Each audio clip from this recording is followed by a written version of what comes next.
काली नजर। माँ, माँ!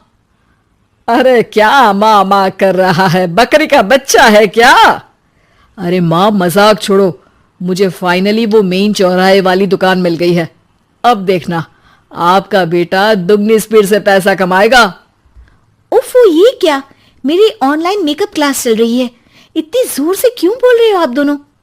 अरे मेरी धर्म पत्नी जी, मेकअप क्लास बाद में करना। वो चौराहे वाली दुकान मिल गई है हमको। अरे वाह, रुको, मैं अपनी माँ को फोन लगाकर बता देती हूँ।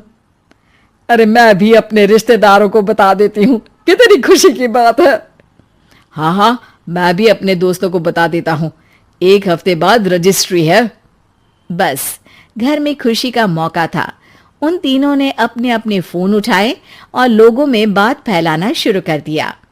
और रही सही कसर श्वेता बहू ने अपने पड़ोस में सबको बताकर कर दी।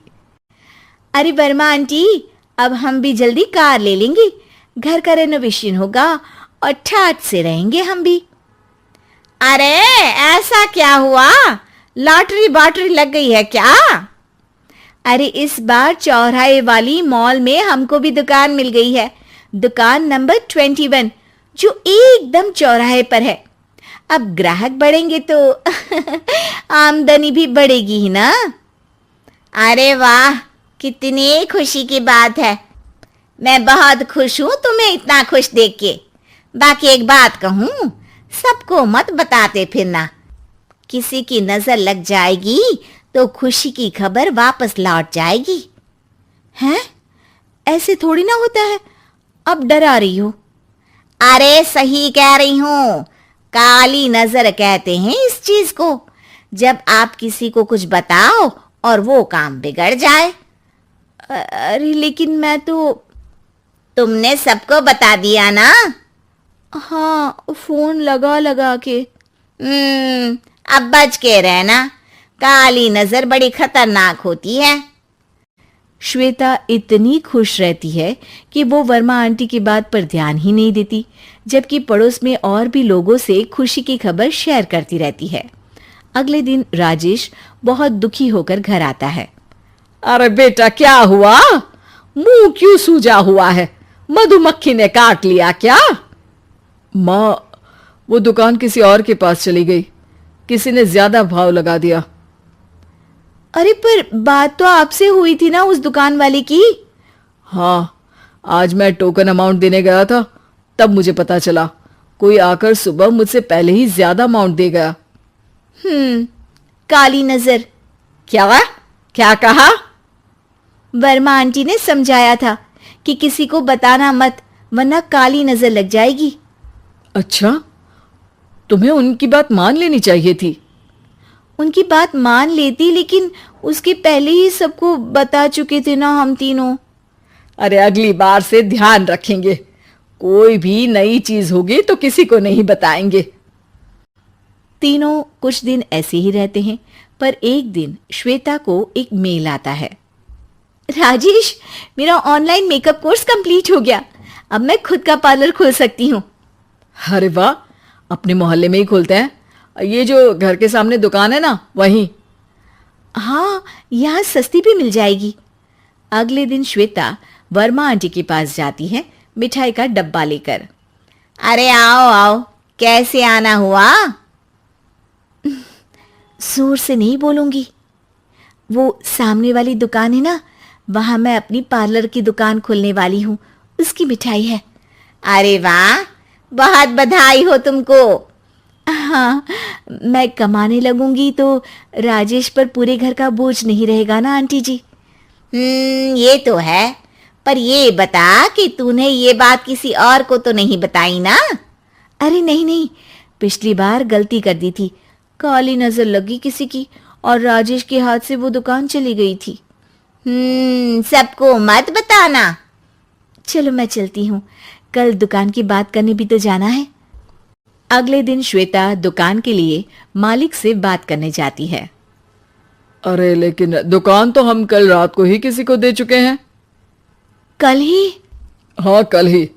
2 दिन बाद कोई यहाँ पार्लर भी खोल लेगा। अब कहीं और दुकान देख लीजिए।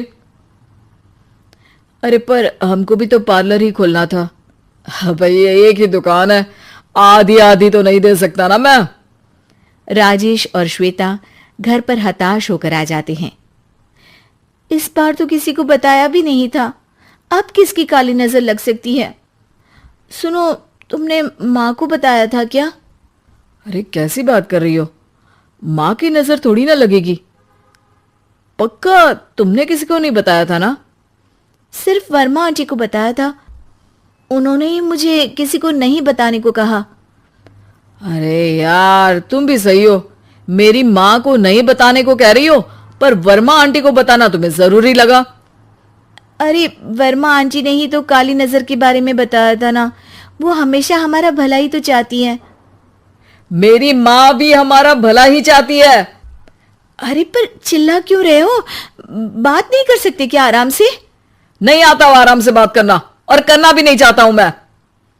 दुकान जाने का दुख गुस्से में बदल गया था और राजेश और श्वेता में बात बंद हो गई थी। 2 दिन बाद मोहल्ले में पार्लर का इनॉग्रेशन हुआ, जिसमें मोहल्ले के सभी लोगों को बुलाया गया, पर श्वेता, राजेश और मां नहीं जाते। माँ अंदर आ जाओ, क्या देख रही हो? अरे नया पार्लर देख रही हूं अपने आंगन से। देखो, माँ को दूसरे का सुख देखने में कितना मजा आ रहा है, मेरा दुख नहीं दिख रहा इन्हें। यह मेरा पार्लर भी तो हो सकता था। अरे चुप रहो यार, हर बात में लड़ाई क्यों ढूंढ रही हो? राजेश और श्वेता फिर बहस करने लगते थे। तभी माँ ने दोनों को बाहर बुलाया। अरे जरा देखो तो दुकान चलाने वाले का बोर्ड पर नाम क्या लिखा है? श्रुति वर्मा। गाड़ी निकाल बेटा, हमें कहीं जाना है। काली नजर का इलाज कराने? राजेश अपनी बाइक निकालता है। तीनों ट्रिपलिंग कर रहे हैं। माँ राजेश को उस मॉल वाली दुकान पर लेकर जाती है जहां राजेश अपनी दुकान खोलने वाला था।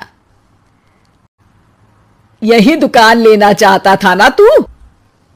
हाँ, पर इनको भी दुखी करने लेकर आई हो क्या यहाँ पर दुकान दिखाकर? वहां काफी नहीं था?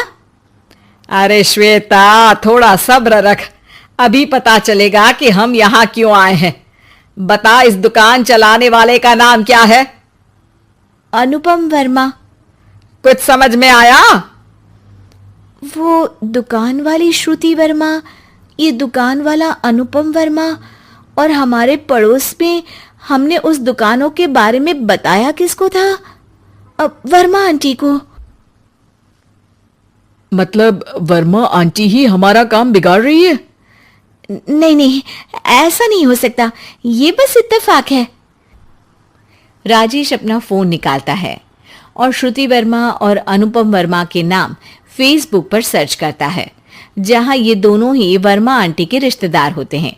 श्वेता को समझ में आ जाता है कि वर्मा आंटी की ही नजर काली नजर है। अब क्या करना है? कोई भी खुशी की खबर हो तो काली नजर से बचना है, यानी वर्मा आंटी से बचना है। अरे पर मुझे ये समझ में नहीं आया कि वो हमारे साथ ऐसा क्यों करेंगी। अरे बेटा, एक सीख है, दूर के आदमी को आपकी तरक्की से कम परेशानी होगी, पड़ोसी को ज्यादा। दोनों माँ की बात में हामी भरते हैं और अगला काम चुपचाप करने की कसम खाते हैं, ताकि आगे से वर्मा आंटी कोई काम ना बिगाड़ सके।